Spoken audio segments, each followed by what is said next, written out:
Halo anak-anak semuanya, apa kabarnya? Sehat semuanya ya. Kali ini kita akan belajar bersama mengenai sistem pencernaan pada hewan ruminansia.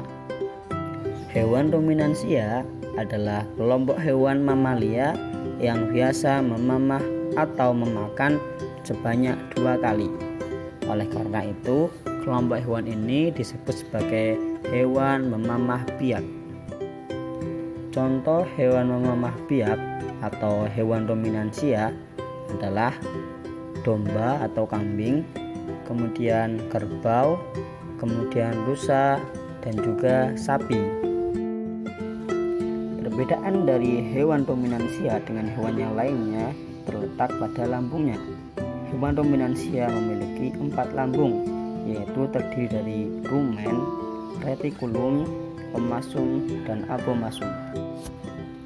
Yang pertama adalah rumen atau perut besar, yaitu tempat terjadinya pencernaan dengan bantuan mikroba atau bakteri. Di sini makan dicerna hingga menjadi bubur dengan gerakan mengaduk yang dilakukan oleh dinding rumen.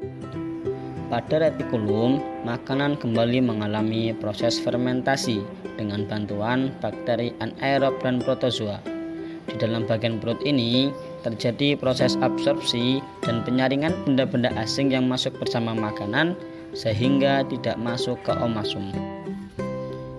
Di dalam omasum, makanan dicerna dengan bantuan enzim pencernaan. Selanjutnya, makanan masuk ke abomasum. Bagian perut inilah yang sebenarnya disebut dengan lambung. Di sini, makanan dicerna dengan bantuan enzim pencernaan pepsin yang dihasilkan oleh abomasum. Setelah melewati seluruh proses pencernaan makanan bergerak menuju usus halus.